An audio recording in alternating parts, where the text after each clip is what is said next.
ఈ వీడియోలో మనం నెయ్యి గోంగూర మిల్లెట్ ఎలా తయారు చేయాలో చూద్దాం. గోంగూర నెయ్యితో చక్కటి కమ్మటి రుచికరమైన వంటకం ఎలా చేయాలో చూద్దాం. ముందుగా దానికి కావలసిన పదార్థాలు: 1 కప్పు పావుకి మిల్లెట్ రవ్వ తీసుకొని పెట్టుకోవాలి. 2 కప్పుల గోంగూర ఆకు తీసుకొని పక్కన పెట్టేసుకోవాలి.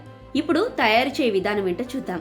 స్టవ్ పై ప్రెషర్ కుక్కర్ తీసుకొని అందులో తగినంత నూనె వేసుకొని నూనె వేడెక్కాక తీసుకున్న 2 కప్పుల గోంగూర వేసి చక్కగా వేపుకోవాలి. పచ్చితనం పోయి గోంగూరలో ఉన్న నీరంతా ఇంకిపోయేంత వరకు వేయించుకోవాలి. గోంగూర పూర్తిగా వేగాక నానబెట్టుకున్న సిరిధాన్యం రవ్వను వేసుకుని ఏ కప్పుతో అయితే రవ్వను తీసుకున్నామో అదే కప్పుతో 3 కప్పుల నీరు వేసుకొని 5 పచ్చిమిర్చిలు నిలువుగా తరిగి వేసుకొని ప్రెషర్ కుక్కర్ మూత పెట్టుకొని 3 విజిల్స్ వచ్చే వరకు ఉడికించి పక్కన పెట్టుకోవాలి. ఇప్పుడు తాలింపు వేసుకుందాం.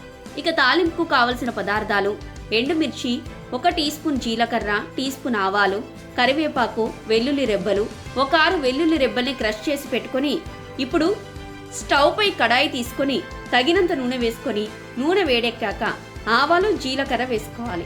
ఆవాలు చిటపట అంటున్నప్పుడు ఎండుమిర్చి, కరివేపాకు వేసుకోవాలి. ఎండుమిర్చి దొరగా వేగాక క్రష్ చేసిన వెల్లుల్లి రెబ్బలు వేసుకుని వెల్లుల్లి రెబ్బలు కూడా గోల్డెన్ బ్రౌన్ కలర్ వచ్చేంత వరకు వేయించుకోవాలి.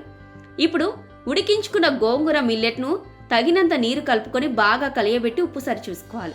నీటిని కలిపి 1 నిమిషం ఉడికించుకొని దింపుకొని వేడివేడిగా సర్వ్ చేసుకుంటే కమ్మని గోంగూర మిల్లెట్ రెడీ.